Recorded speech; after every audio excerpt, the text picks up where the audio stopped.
Salutations, ladies and gentlemen.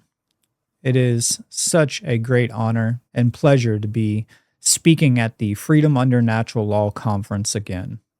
I want to give a shout out to all the organizers for all of their hard work, their due diligence, and their consistency in presenting and keeping this conference alive and keeping it going. I know personally how hard that can be and how much work it takes to actually organize these types of events.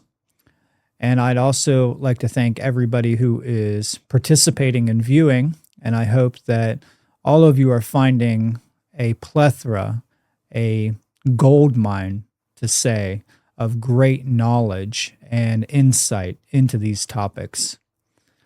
My name is Brandon Martin, and I am the founder of the S.E.E.D Truth Academy and the S.E.E.D Conference.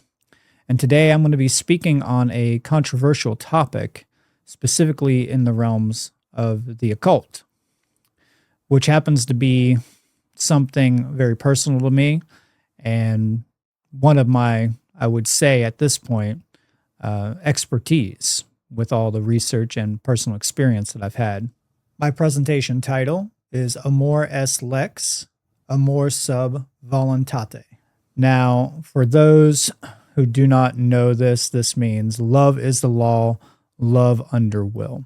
This will be an esoteric initiation of love, will, and law. So without further ado, let's get right into the topics. First, I'm going to be starting out with many caveats. The first caveat is I am not asking anybody to just believe me, and I cannot cover all the information about Thelema in one setting. You have to do your own due diligence into these topics. Now we're going to get into some caveats about Thelema, because this topic can become very heated and emotionally triggering for some. Thelema, first of all, is not a religion of belief or system of worship. The truth about Thelema does not require belief, faith, or devotion to gods, spirits, or especially to Aleister Crowley, or Crowley. Some people pronounce it differently. This will not be about Crowley himself or Crowley himself. Aleister Crowley is not the authority, prophet, or pope of Thelema. He even says this himself in some of his texts. Crowley articulated some of the system, but Thelema explicitly rejects appeal to authority and has diverse sources and people who were and are part of its evolution and creation. Aleister Crowley is treated here as one of the sources and systemizers, not as an infallible authority. And so when we're talking about this topic, especially in the realms of the occult, people really want to focus on the hamartias, the personal flaws of individuals who happen to either be part of the foundation of that occult system or is just affiliated with that occult practice or teachings. And this, to me, can be valuable in certain areas depending on the goal that you're actually having. My goal is to study the esoteric mystery traditions and to find truth and things that are models and methods to help align one's spirit and raise one's spirit into a higher plane of existence and expand consciousness, and ultimately to bring freedom. That's what we're really trying to do here, to bring liberation for all beings. And so there are Thelemites, and then there are people who worship Crowley. So Crowley was a very flawed individual, just like all of us. And just with all my information, I do not ask people to live like me. I am fallible. I have my own flaws. I am a human being. The process of awakening, the process of enlightenment, is to work out these flaws in yourself and to persevere in the work on yourself. So this presentation is not at all to advocate to live like Crowley, or doing as Crowley did, or others who did, meaning the others who followed him. His/their personal life, flaws, and opinions are not doctrines or something to be enshrined. They are analytically separable from the conceptual structure of Thelema itself. So it's important to be able to compartmentalize these two things.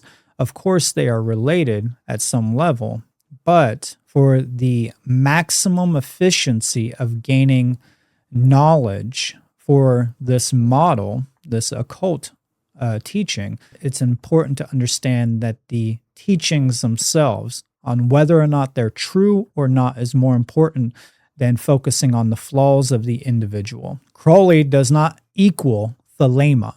That is very important to understand.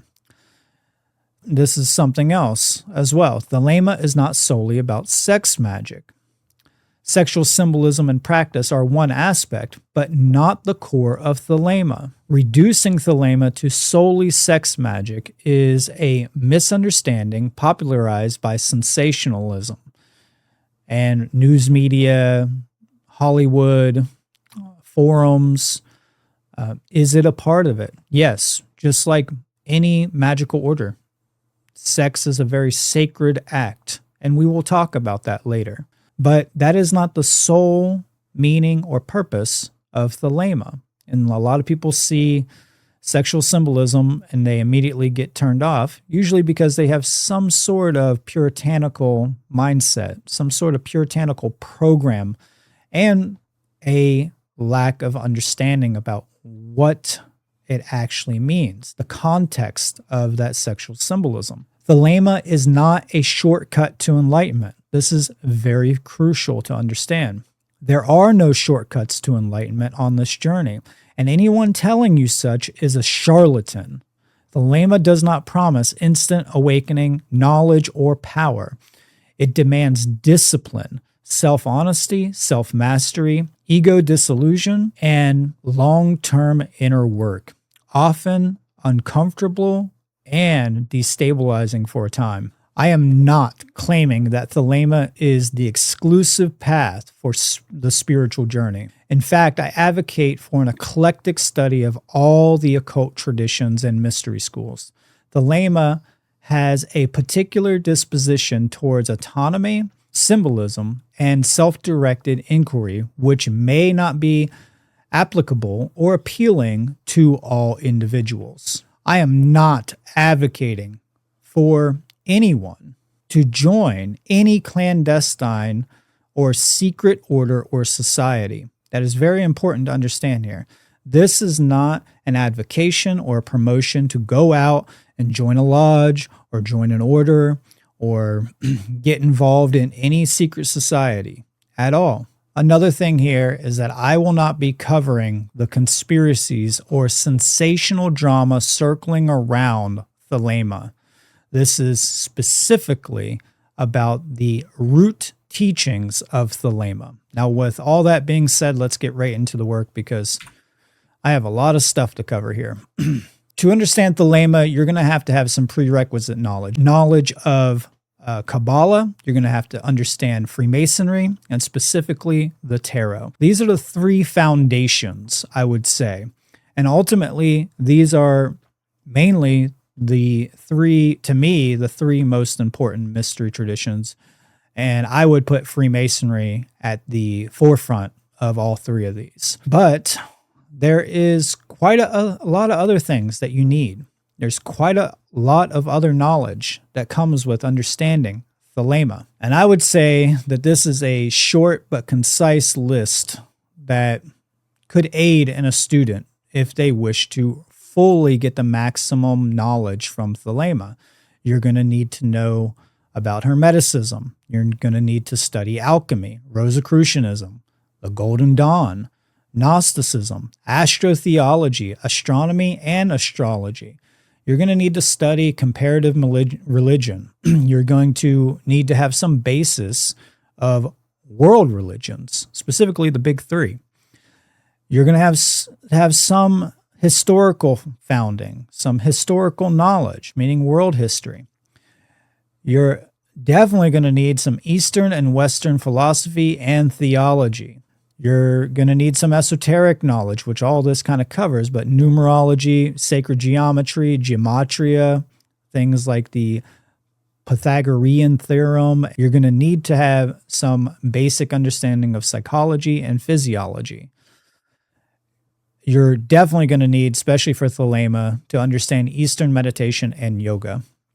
And you're also going to need, if not equally as much for meditation and yoga, understanding ritual magic, meaning Solomonic, Enochian, and others. And I would say that understanding shamanism and psychedelics is crucial as well, and both dark and light occultism and esotericism, which kind of is covered in all this. So these are the things that I would say you're going to need to look into to fully extrapolate the most meaning and most value out of the Thelemic tradition. So I always start out with this. Most of you already know this, but if you don't, this will be a good introduction.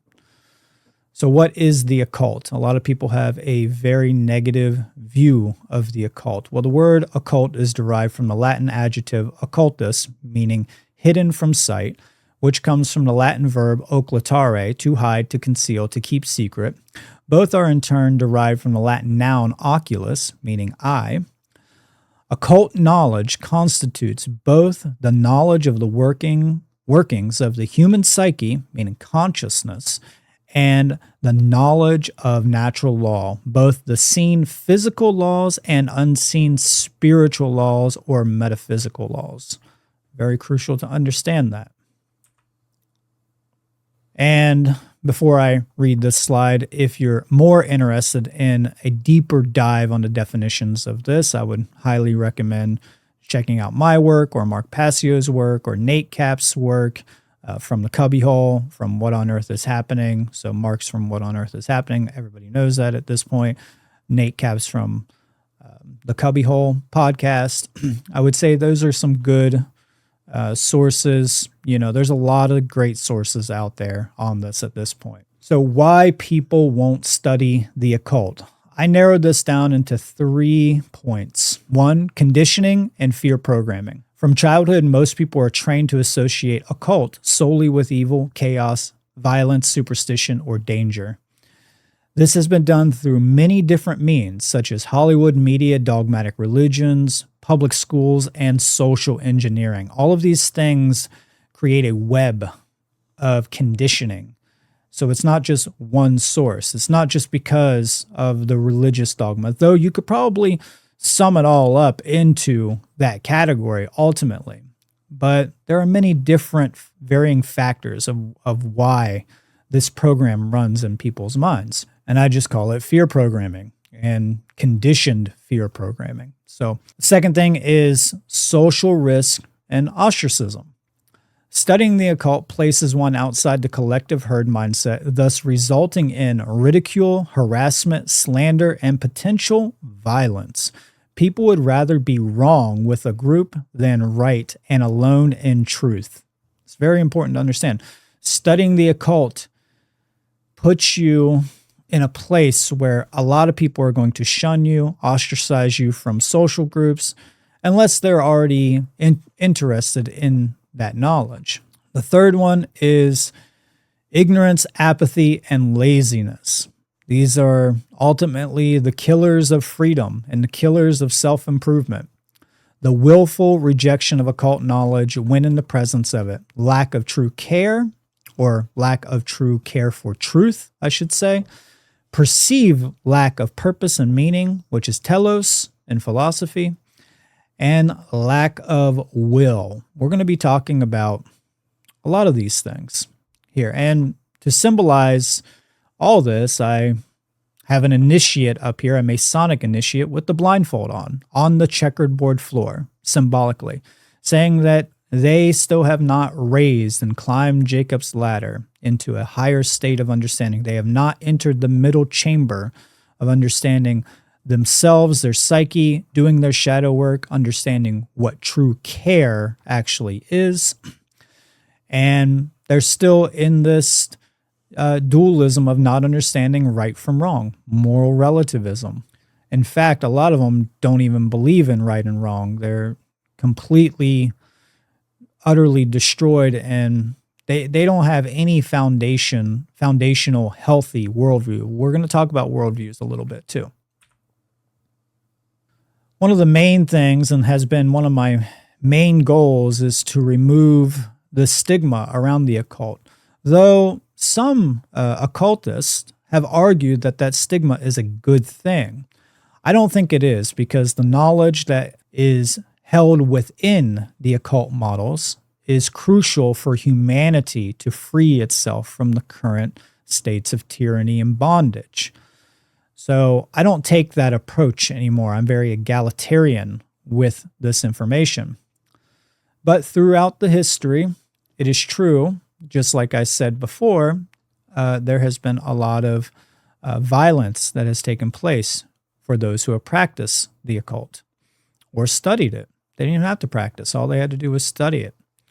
The occult has been systematically bastardized and marginalized by authorities and culture alike.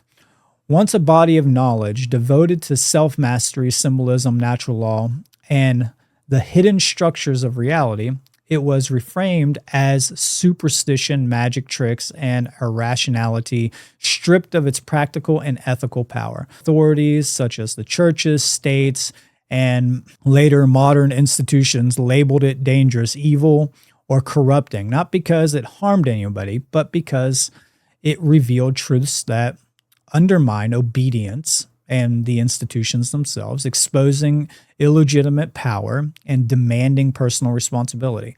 Over time, the genuine path of initiation was replaced with spectacle, shallow mysticism, and new agey fluff, leaving most people blind to the occult's original purpose: to awaken the individual and free them from dependence on external authority. Those possessing occult knowledge were and are viewed as a threat to the established religious or political order. This is because such knowledge challenges the orthodox doctrines and authoritarian structures.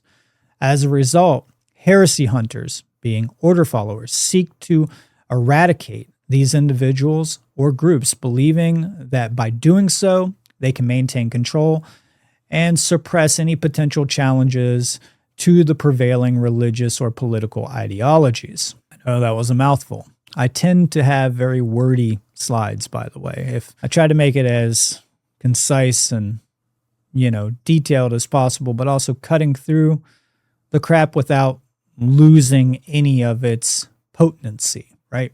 So here he is, the infamous Aleister Crowley. Yes, I will be using some statements from him and some of his sources, like I said at the beginning.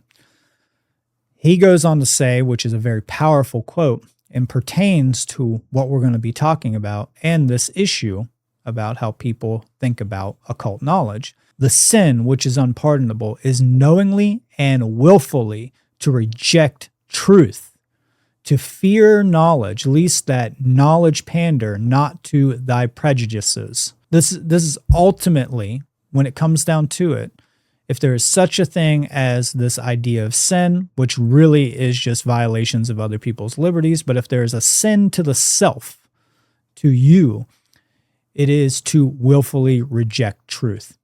He said it, and it is true. This is true. And yes, people who fall from the path, and yes, people who have done bad things in the world can speak truth. Hitler could speak a truth to you. And if I say that is true, it doesn't mean I support Hitler. Very two different things. I support the truth, not Hitler. So we're going to be talking about magic and sorcery. Mainly, we're going to be talking about magic. But what is the definition? What is magic itself? And I like to put these into two categories, just like many other people. I've always thought this way ever since I was a kid. Even before I came across Mark's work, I had an intuitive understanding that there was a definitive difference between magic and sorcery, though it gets blurred in things like D&D and fantasy and all this stuff, right? So let's define sorcery first. Sorcery, the craft or art of manipulating change to occur in accordance with one's selfish will, meaning the lowercase will. We're going to be talking a lot about will. And magic, the craft or art of influencing change to occur in accordance with the higher will. Now, I'm not going to tell you what that means here right now, but we will get into the difference between the higher will and the lowercase will. And I mean, it says it right here. Anybody with any faculties of reason can see that selfish will, meaning you're only for yourself and you care not what happens to other people or what you do upon other people, is a very negative and very bad mindset to have. And ultimately, it is what causes violence because people only care about themselves. There's a lot of reasons for that, but selfishness is a big part of it. And I really like this image. I'm not sure who did this art. I found it online, but it's just really, really good, I think. I really enjoyed this image. It was hard for me to find a good image for this specific one. You know, I before I did an angel and a demon, and I didn't really like that, and because it was too religious-y, and but ultimately I think that this image kind of hits it, you know, because occult knowledge is a tool and it can be used both for negative things and positive things. Our job is to use that knowledge for positive stuff, which I have defined ad infinitum. Now, this is Jack Parsons. Jack Parsons has a very interesting history, but he says the true magicians have always been scientists, and science has always been the magician's best ally. Now, Jack Parsons had a very rough start in Thelema, and if anybody's interested in that, I would read Strange Angel or go and watch the show. Unfortunately, they killed it off, and you know, Mark and myself, I think we both concluded it was mainly because of what they were depicting there, and specifically the reading of Liber Oz, and we will read that here today. Jack Parsons was not a perfect individual, and he struggled staying on the path of true enlightenment. And he struggled with serving two masters. He worked for the military. He had a lot of baggage and a lot of stuff that he really couldn't overcome. He couldn't dedicate himself to the actual spiritual journey because he was still working from the lower base desires. He was still working from sorcery. So if anybody's interested in Jack Parsons' history, there's some good documentaries out there on him. I just watched one recently. It was very revealing. There's even some conspiracies that he actually, you know, was assassinated. Though it's kind of iffy. It doesn't surprise me if he was. I can't really say that he actually was. But as far as we know, there was some very suspicious things circling around his death. You can look into that if you'd like. Again, I'm not saying live like Jack Parsons, but this statement is true when it applies to occultism and magic. So whenever we imagine a cult, we usually think of ritualistic dramas where people are out in the woods sacrificing animals with their robes. I wore my robe specifically, right? I think the colors fit. I have my unicrystal hexagram on, and we will talk about that later. Yes, it is true that rituals and rites are a deep part of the occult practices. You cannot separate that. That is true. The real dark occultists of this day really are not people in the woods sacrificing animals to some entity. Really, they wear business suits and they work in the Senate. They work in the courts. They work in the banks. You know, you want to see real dark occultists? Just look at your government. You know, that's all you need to do. That's where you're going to find real dark occultists. Just look at your representatives or the representatives. Because I know people here today do not accept these people as representatives for them, and you should not. But what is a ritual? A ritual is a set of actions, often ceremonial in nature, performed in a prescribed order and imbued with symbolic meaning. These actions are usually repetitive and follow specific traditions and patterns, often passed down through generations. Rituals can be found in various aspects of human life, including religious ceremonies, cultural practices, social customs, and even personal routines. In Thelema, rituals are not performed to appease external gods, obey tradition for its own sake without just or ontological cause, or submit to dogmatic authority. Rather, ritual is a deliberate technology, quote-unquote technology, of consciousness as a method that works from an esoteric model by which the individual aligns thought, emotions, and actions into harmony with the true will. And this is a quote from Eliphas Levi. The forms of ritual are the alphabet of the language of the mysteries. This is also a quote from another occult author. Ritual magic is a form of deliberate psychodrama. And I think the image displays this psychodrama very accurately. Thelemic rites and rituals are mainly derived from Freemasonry. And yes, that is true. Mainly Freemasonry, Kabbalah, and Tarot. But ultimately, it's coming from Freemasonry, in my point of view. And as understood within the AA system, operate simultaneously on multiple levels of initiation. Psychologically, they function as methods of subconscious reconditioning and deliberate confrontation with the shadow, dissolving internal contradictions that obscure true will. Symbolically, they employ archetypal forms drawn from Kabbalah, Tarot, and myth, not as objects of belief, but as living formulas to be consciously assumed and integrated. Rites serve to align the individual microcosm with the macrocosmic order, establishing resonance between personal action and universal law. Each rite marks a measurable shift in awareness, discipline, and responsibility appropriate to the grade of the aspirant. And Israel Regardie, who is a very prominent figure in the Golden Dawn, states, the rituals are psychological mechanisms designed to awaken powers within the psyche. That's what it is. And it's been used by indigenous cultures. This method has been used by indigenous cultures and humanity throughout all the ages. Once we have started to implement the idea of magic and specifically started to try to influence the extant, right? These methodologies of symbolic performance and psychodramas and spiritual invocations all start to manifest in any culture, no matter what. But specifically at the origins of humanity, when you look at esoteric anthropology, we'll start to see how this, and it is true, it is in an anthropological way, a religious thought, something that is meant to bind you back to spiritual truth or truth itself, something meant to enhance not only the individual, but enhance the social group, the tribal group, or the culture itself to grow and to cultivate something. Now, obviously, there's a negative connotation to that word religion.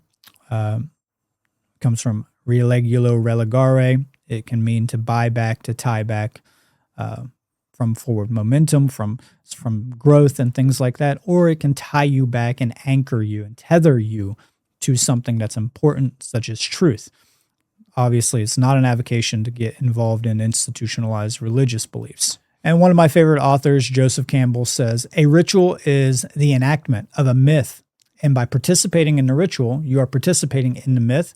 And since myth is a projection of the depth, wisdom of the psyche, by participating in the ritual, you are being, as it were, put in accord with that wisdom, which is the wisdom that is inherent within you anyhow.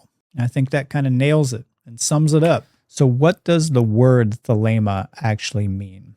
The word is a English transliteration of the Koine Greek noun, which is of the same English pronunciation, thelema, which means will, which comes from the verb, the Greek verb, thelo, which means to will, wish, want, or purpose.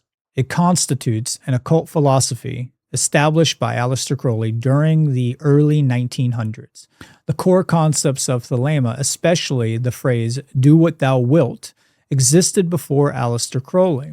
A lot of people don't know this. Most notably in the 16th century work Gargantua and Pantagruel by Francois Rabelais. It describes the Abbey of Thelema as a satirical inversion of monastic life. The abbey has a single rule, fais ce que voudras. My French is horrible, but it means do what thou wilt in French. Rabelais used this as a humanist satire aimed at the corruption and hypocrisy of church institutions. However, the satire was not meant to mean do whatever one wants. Other writers and thinkers, such as members of the Hellfire Clubs, were also influenced by this idea before Crowley synthesized it into his own philosophy of Thelema. And yes, the word is pronounced Thelema in classical Greek, which ultimately just means will. But it's theta, epsilon, lambda, eta, mu, alpha. And that eta sound is where people get confused because in modern Greek, a lot of times it's translated as an E sound, a long E, E. So they would pronounce it Thelema. And in fact, I'm sure you heard it on TV that pronounced that way, or a movie or something like this. But in classical Greek, that's pronounced as an A sound. So it would be Thelema, So yes, that is the correct pronunciation of that. And I did a lot of research on that. That's not just me saying that because somebody else said it. If you look it up, you will find that in classical Greek, you're supposed to pronounce the eta sound, A. So in Thelema, we find the main symbol of the occult tradition. It's called a unicursal hexagram. This is a 6-pointed star drawn with a single continuous line. That's what unicursal means, which was popularized in modern occultism by Aleister Crowley, though its elements are much older. In fact, you may find resemblance to this with the Star of David or the Seal of Solomon, which is the upward-facing triangle and the inverted triangle overlapping each other. The traditional hexagram, two interlaced triangles, has long been symbolized as the union of opposites, the sacred masculine and sacred feminine principle. In the ancient mystery traditions, specifically, so you will find this predating, you will find this going all the way back to the stellar cults, ultimately. Unlike the traditional hexagram, which requires lifting the pen, the unicursal form is traced in one unbroken motion, symbolizing will acting without internal division. There's a lot of things that symbolizes, but that's how I think of it. Crowley's innovation can be traced to earlier mathematical curiosities and Renaissance magical diagrams, but was deliberately adopted by Crowley for the ritual of the ruby star. At the center of the unicursal hexagram, you're going to find in many depictions, sometimes you don't, but in many depictions you'll find the 5-leaf clover, which is a form of the pentagram and represents the 5 elemental powers, that of fire, water, air, earth, and quintessence being spirit. Unlike the 4-leaf clover, which represents good material fortune, so if you find a 4-leaf clover out in your yard, usually means good fortune, right? The 5-leaf is that of spiritual unity with the material, spiritual fortune, real spiritual fortune, not materialistic, not solely materialistic fortune. When it is placed upright, it means raised spirit. So when the pentagram, as shown on this with the 5-leaf clover, the 5th point is facing upright, it means raised spirit, because that point, that 5th point, represents the quintessence or the essence or spirit, the essence of ourselves. And it is in full prime and in its proper role. That is crucial to understand. When inverted, it means the death of spirit. So we find this in satanic symbolism. When the pentagram is inverted, the spirit is now facing in the south rather than the north. And this means that the spirit is in the coffin, awaiting a resurrection because it is dead. It is the death of spirit. This also puts the four elements of the physical above the spiritual, which means that it is primacy on material. Astrotheologically, it relates to the waxing and waning cycles of the sun and the soul's journey. So if you think about a zodiacal circle or a zodiacal circle, and you take this, image, imagine taking a pentagram and starting it in the south, the spirit in the south, the fifth point facing directly due south, right, in the coffin. And then you spin it and you rotate it clockwise. You'll see that spirit's journey traverses through that circle. And so our goal is to raise spirit, the waxing angles, right, upward into the northern position. But obviously it is a hero's journey. So we do go back down, and then, when we go back to the coffin, our job is to resurrect the spirit when we're in the coffin. So you could say birth, and then you have growth, and then you have full adulthood, full raise, and then you have decay, and then death, and then resurrection again, right?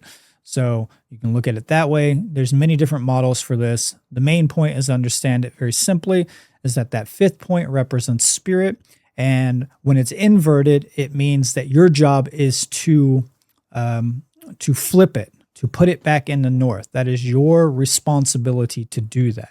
And this is why dark occultists love the inverted pentagram. And actually, inept children run around using this symbol as some form of rebellion when that's not what it really represents. It means that you're actually in ignorance, apathy, and laziness is what it really means. And it means your spiritual nature is dead. And in fact, you could even symbolize it as an atheist or a nihilist who, their spiritual aspects are, again, in the coffin, right? So yeah, very important to understand.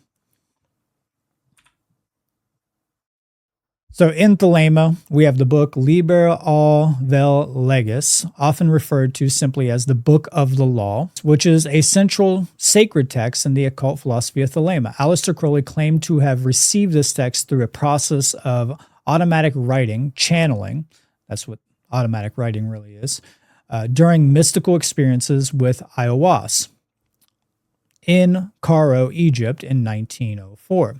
The book comprises 3 chapters attributed to different deities: Nut, also pronounced Nuit, Hadit, and Rahor Kuit. These chapters contain cryptic and esoteric verses that often require extensive interpretation and cannot be understood without the knowledge of the occult mystery traditions.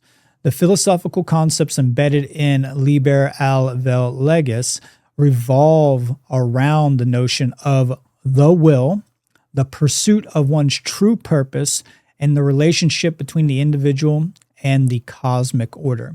Very important to understand that.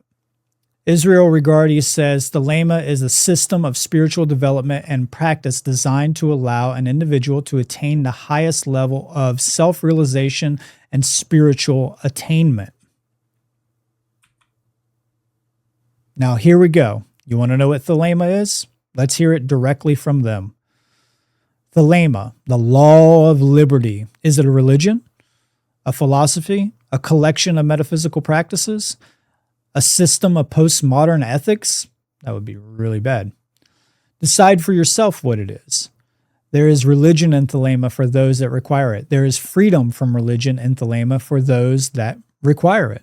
The goal of Thelema, to help you realize your true will, the innermost spark of divinity inside you that holds your life's purpose on your own terms, in your own unique way, bowing down to nobody in the process. And then Crowley goes on to state, every man and every woman is a star. Every number is infinite. There is no difference. And then we have, do what thou wilt shall be the whole of the law at the top, and love is the law, love under will.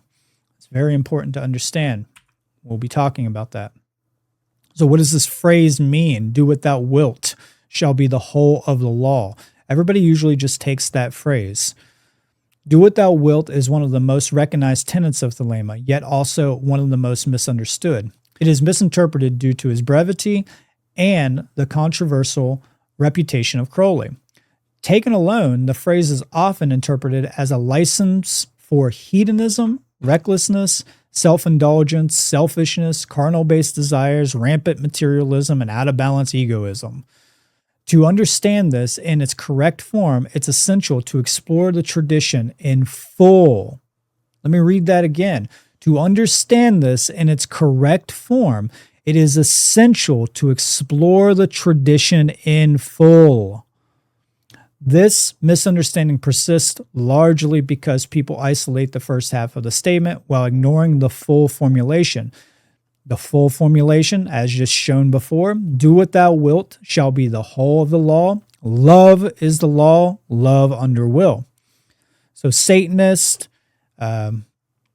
people who are young and inept, again, will take that first statement and run rampant with it.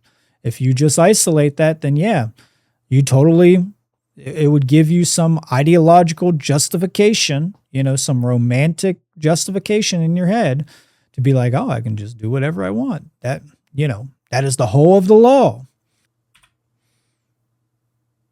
But let's focus on another thing here. What does will mean? In Thelemic philosophy, the term will does not refer to fleeting desires or ego-driven impulses. In other words, it does not mean do whatever you want. It refers to the true will of creation and higher power. It is an individual's authentic purpose, telos. That's what telos means. And life path, the path which aligns one's own will, lowercase will. Remember, we were talking about lowercase will and highercase will. Lowercase will with the will of creation, capital highercase will of creation. The true will, when correctly understood, is the elevation of the great work in one's life above the sole purpose of personal pleasure and materialism. It is what you are here to do, okay? It is what you are here to do when illusion, fear, and dogmatic conditioning are removed. This path becomes apparent when one learns to listen to and follow the guidance of their higher self and adhere to natural law, also known as karma, cosmic law, God's law. Nowadays, I just call it law. That's all it is, just law. That's what it really is. It is the apotheosis of liberty. Apotheosis means the highest attainment, the highest thing you can attain for. Apotheosis of liberty. To follow any other path when in times of lies, fear, and slavery than the one of truth, love, and freedom is not the true will. Okay? If you are just following any other path when, we're living in a dystopia, there's lies, there's fear, there's slavery, there's violence, there's tyranny, any of this stuff. And you're just going along with it. That's not the true will. Okay, that is not the true will at all. There's nothing about that is in harmony with the true will. So Aleister Crowley himself even wrote this in Magic Without Tears. Do what thou wilt does not mean do what you like. He says it himself. People seem to forget this. It does not mean do what you like. And a person who is attaining or striving or has attained and aligned with natural law and with the true will, he's represented by the Magus card of the tarot. This is Crowley's personal deck. Okay, so he had this personally designed for Thelema and for him. And this deck is amazing. I have a personal version myself. I really love the symbolism. And we can see here in the symbolism, you have the lower base consciousness and carnal desires being represented as the ape or the monkey. And then the raised spirit, the raised man, right? You have the wings spread out wide at the top with the serpent being raised, the Kundalini serpent being raised to the pinnacle. You have the four suits of the tarot in this. There's a plethora of symbolism here, and it's rich. It's absolutely rich. So it represents the enlightened man, the one who has, done the work and is doing the work. It's not just you're done and that's it. We're going to talk about that too. Brevity and controversy. Some people mistakenly believe that Thelema promotes a moral relativism in which anything goes as long as it aligns with one's will. Again, lowercase will, right? In reality, Thelema includes ethical principles such as love is the law, love under will, which suggests that one's actions should be guided by love and harmony with objective morality and natural law. It doesn't just suggest, and I should have changed that for this. It dictates that. Okay? You can't, it's just not a suggestion. It is the dictation of that. Because the only way you can be in harmony with the true will is by following the law of love. Critics argue that do it thou wilt promotes a disregard for the well-being and rights of others. This is in fact far from the case, and only those who have not fully studied and correctly understood the teachings say this. The individual's liberties, rights, and well-being of others is of crucial importance in Thelema. Despite what others may think, it is not a license to harm or exploit other moral agents. This is David Shoemaker, and this comes from his book, The Way of the Will. I highly recommend it. I believe he is the magus of the temple currently. I know he was for a while. He states, Thelema is not a license to indulge the ego, but a demand that the ego be brought into alignment with something far deeper. A lot of people get confused with occultism. Rightfully so. There's a lot of confusing things in occultism. Thelema itself is cryptic by its very nature.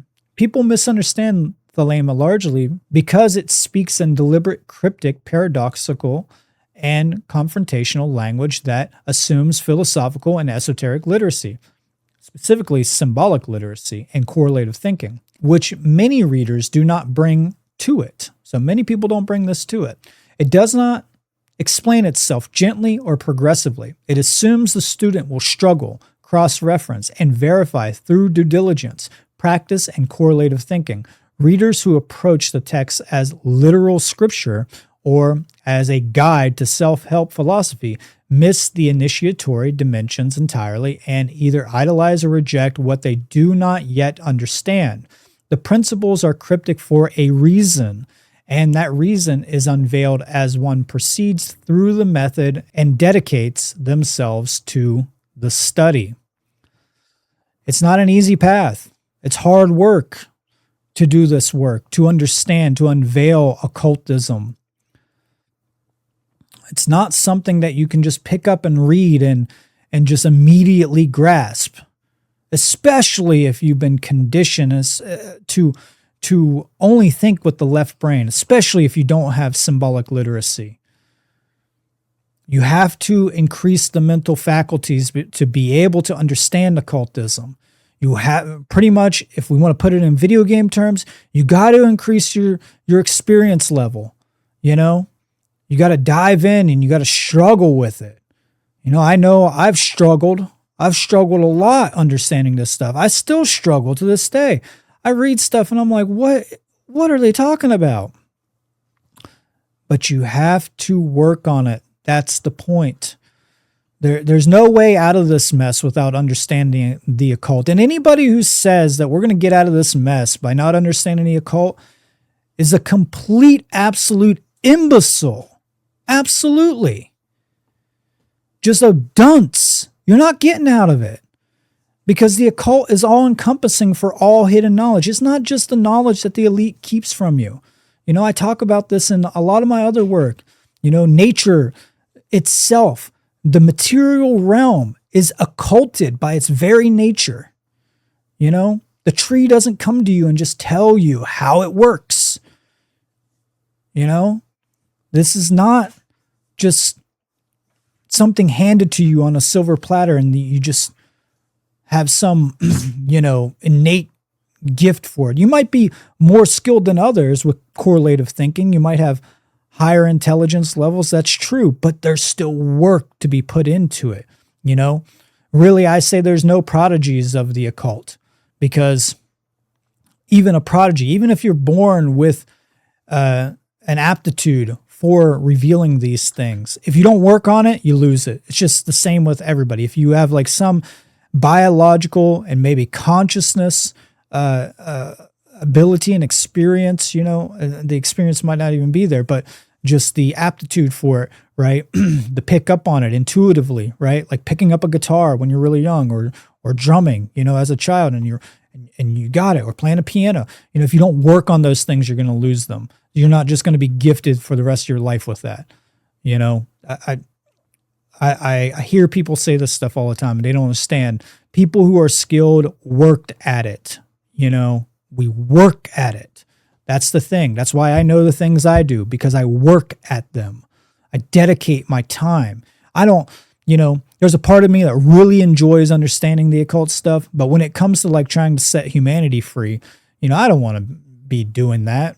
None of us want to be here doing this, really. We would all be wanting to do our own things, We'll talk about a little bit of that later. I don't want to get too much on a tangent here. We're going to take a look at the logos and telos. Logos is the Greek term which means word, reason, and or principle. And in philosophical and mystical context, it refers to the rational organizing principle underlying the cosmos from a divine mind. It represents both the structural intelligence of reality and the monad intelligence, meaning your intelligence. A deficiency of logos is a failure of the integration of the nature of mind. The process of true will presupposes the logos. Logos operates as a mediating and orderly principle that renders will epistemically accessible and practical. In the lack of this, we have no means for the process at all. The necessity of logos is a foundation of epistemology, metaphysics, and ethics. You can't reason or rationalize any metaphysical claims. You can't rationalize whether the scopes of knowledge and whether knowledge exists or not. And you can't rationalize right from wrong behavior. You can't understand anything if you do not have the faculty of logos. So in epistemology, logos provides the criteria for justified true knowledge or justified knowledge. Without it, claims to knowledge completely collapse. You can't make any claims from that. In metaphysics, logos functions as the principle of intelligibility that allows reality to be articulated in structure, non-contradictory terms. Without rational ordering, metaphysical claims become indistinguishable from any just assertion, just any random assertion. It can be anything it is. And this has to do with the principle of induction as well, that nature has a regularity over time, that you can correlate something that has happened to something that is currently happening and something that could happen. Okay. And then this also applies to ethics as well. So logos grounds the capacity to distinguish between aligned and misaligned actions of morality, obviously, enabling the practitioner to differentiate authentic expressions of will from compulsory or ego-driven behavior. So you have to have the logos in all this. Now, the lack of telos is extremely important. Usually, if you have the lack of this, you end up as a nihilist. So telos is the Greek philosophical term meaning end, purpose, or goal. Has a connection to eschatology as well, but we're not going to get into that here. This is central to Aristotle's ideas that everything has a final cause or inherent aim, forming the root of teleology, the understanding that existence is not just random motion, right? Not just matter and molecules just bouncing into each other, which is a materialistic standpoint. The rejection of telos is the murder of the understanding of purpose and the true will. You can't strive for the true will and align with the true will if you do not understand telos. It is philosophically destructive because without orienting ourselves with purpose, there can be no meaningful discernments of truth, love, and morals or the work at all or magic at all. And this also applies to freedom or even a self. You can't even have this idea of a self. There's no foundation for you to make a claim about a self because there's no purpose to that. There's no meaning for a self. A purposeless worldview is self-contradictory and non sequitur upon its presuppositions. Without telos, one cannot sustain any form of worldviews, principles, liberties, or success. You literally can't have a worldview without telos. There's no meaning to a worldview then. So if you say that you have a worldview of no worldview, it's self-contradictory, thus a non sequitur. True will presupposes a knowable, describable, and manifestable goal, which the individual is responsible for reaching, and the entire initiatory framework from the HGA, the Holy Guardian Angel, to the Abyss is built upon telos. The true will is the highest form of telos, meaning the apotheosis, right? Again, that term. So what is the AA? A lot of people are not familiar with the AA. They just know Thelema. Well, AA stands for Astrum Argenteum. The AA is a Western esoteric and philosophical order founded in 1907 by Aleister Crowley and George Cecil Jones. Its purpose is not the formation of belief, but the deliberate advancement of humanity through disciplined perfection of the individual on every plane of being.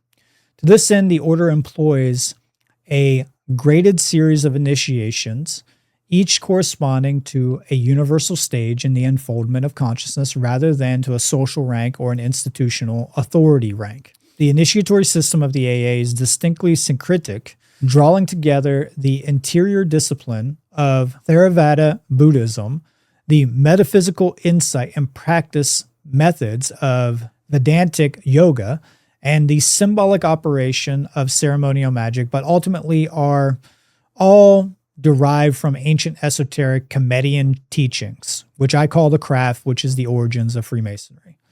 These methods are organized according to the Kabbalistic tree of life, Freemasonic rites and symbolism, and rituals, and the tarot, all of which serves as both a map of the human psyche and a cosmological diagram of spiritual ascent. Within this framework, the order pursues what it terms scientific illuminism, the systematic investigation, practice, and transmission of mystical and magical techniques, tested through direct experience rather than accepted on blind faith. So it uses the scientific method. A lot of people think that occultism is just superstition, woo-woo stuff. No, occultists are always endeavoring to understand things through trial and error. They're using the scientific method. They are using the proper use of the trivium, grammar, logic, rhetoric. They're using the 7 liberal arts. A central doctrinal and instructional text of the AA is One Star in Sight, which lays out the aspirant's path through the successive grades of attainment from the initial status of probationer to the consummate realization of ipsissimus, which means self, magister templi, which means master of the temple.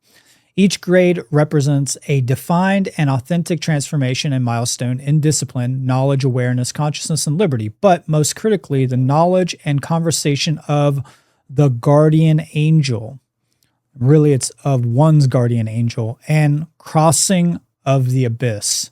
One Star in Sight remains indispensable for understanding the AA's orderly approach to personal and spiritual development and the integrative character of its esoteric philosophy. And if I didn't say this before, Astrum Argenteum means the silver star in Latin. And obviously we're talking a lot about stars. We're going to be talking about that. But this silver star, the One Star in Sight, it's talking about the North Pole star, the directional star that gives us orientation metaphorically, allegorically, symbolically.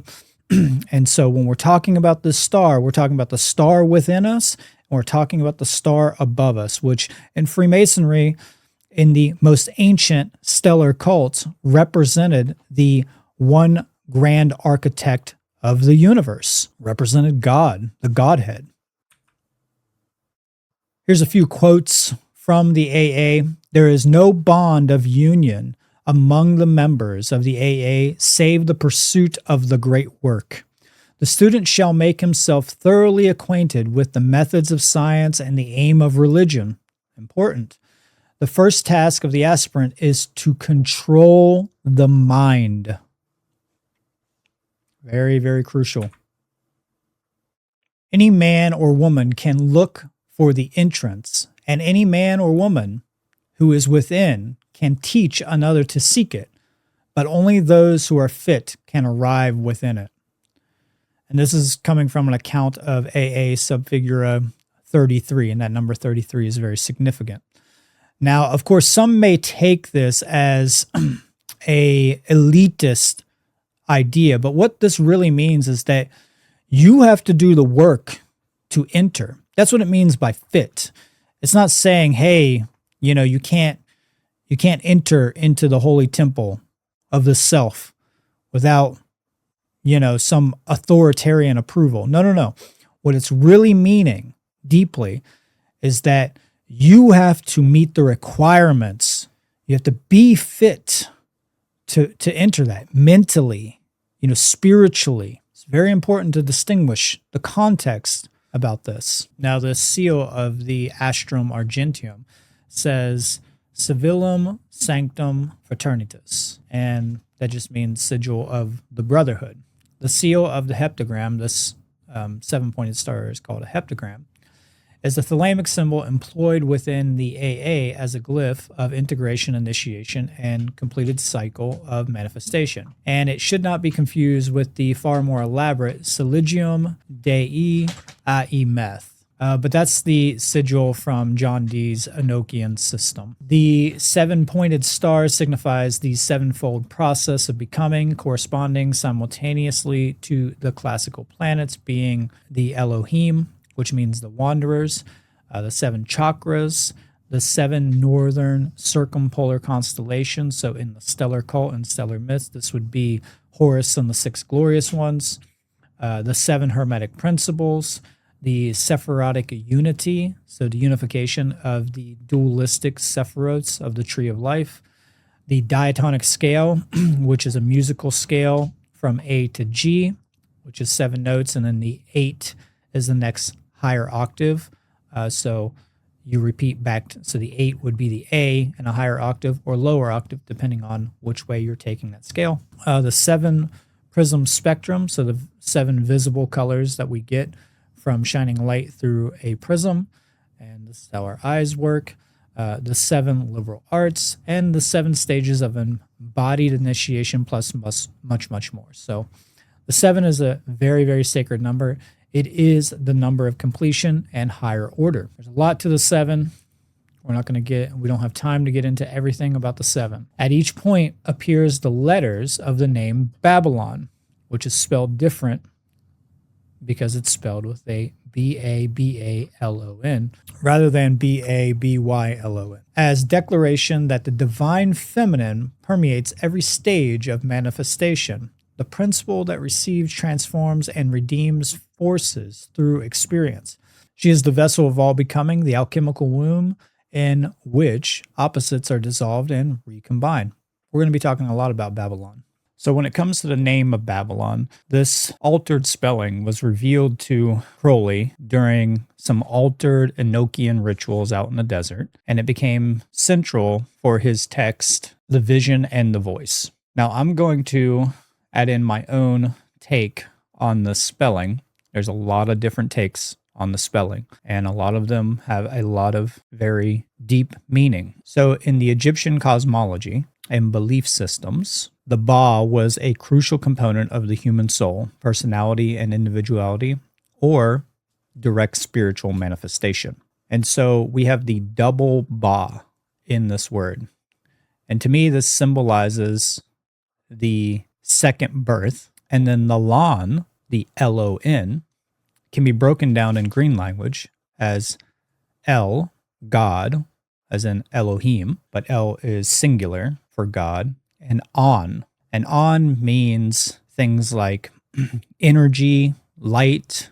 When you turn something on, it has spirit. It gives it spirit. So it initiates the surge, the spark of the self, the spark of the soul. Now, lon etymologically is not a very meaningful suffix when you look into it. However, it does have some interesting other connotations to it. I think the green language works out the best here. I think the ba is the most important to recognize and to understand how this is representing the invocation of spirit and the second birth. And we'll see why that is here shortly. In the theology of Thelema, the principles are personified by a trinity of ancient Egyptian divinities. Nuit, the goddess of infinite space and possibility, think of it as a circle. Hadit, the winged serpent of light and the infinitely small point of consciousness. So you can think of that as the circled dot. And then Rahor Kuit, the crowned and sovereign child embodied action and harmony with true will, the dynamic force of manifestation that emerges from the alchemical union and becoming with the universal law of love. So within the Trinity, there is another Trinity, a 33. Kind of interesting. And it gets more layered as you go deeper. But you have Ra, which is the solar masculine principle, Kuit, which is the lunar and feminine principle, and then Hor, which comes from, it's actually a version of Horus, and it's a solar divine child. Now, another trinity that we find in Thelema is the trinity of aeons. But what is an aeon? An aeon denotates a long epoch of human spiritual and psychological development marked by a dominant formula of consciousness rather than a precise historical chronology. The term aeon derives from the Greek aeon, meaning age, lifetime, or eternity, and is related to a Proto-Indo-European root, Aiwa, which is interesting because it kind of connects to Aiwas, meaning life or vital force. Crowley's use of the term reflects this meaning. Aeons are not merely a span of time, but living patterns of consciousness that shape humanity's understanding of nature, philosophy, science, and culture. In my personal take, the importance is not the aeon as a time frame, but the allegory of the archetypes as a model for the unification of the self. So the trinity of aeons is the aeon of Isis, which is the goddess divine mother traditions, which relates to the emotions, which also relates to spirit. And now on the relief that we see here, we see Isis on the right. The next aeon that came after that was the aeon of Osiris, which is the creator god, father, which represents thoughts. And that's in the middle, so it represents mind.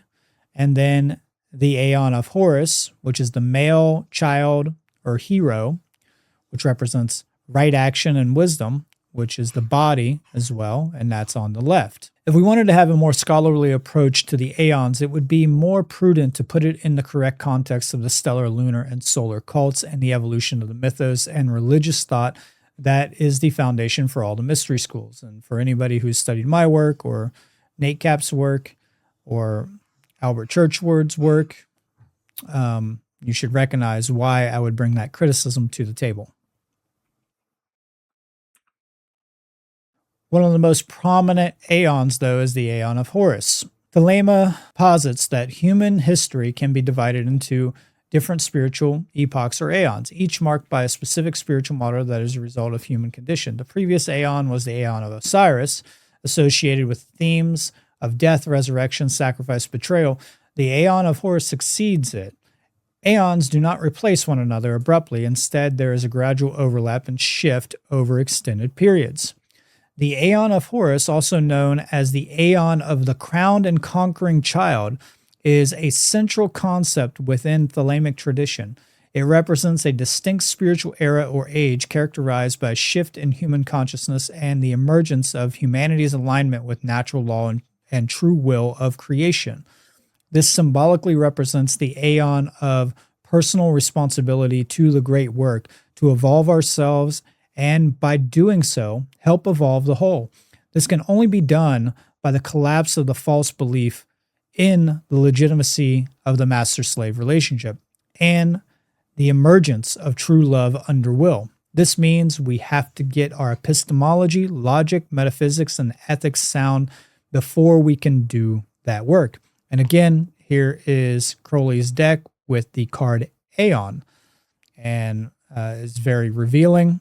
I am out of time for this segment. I will, however, be presenting the full presentation on my YouTube channel and on my website. I will be covering a lot more topics such as the Holy Guardian Angel, the Abermelin ritual, gematria, what the number 93 actually means, what is the symbolism of Babylon and Choronzon, what is the abyss. I also will be getting into what law actually is, and many more topics. I'm very excited to bring the rest of this presentation to all of you beautiful stars out here. And I hope that you will join me for the extended version of this when I end up airing it, which should be about a week or 2 weeks after the conference. With all that being said, I want to give another thank you for the event organizers and having me back on. I also want to thank each and every one of you sovereign beings for participating and being part of this work and helping to motivate us and to share this information. And hopefully these things inspire you to get involved and start to do this work yourself, because it is of vital importance to humanity.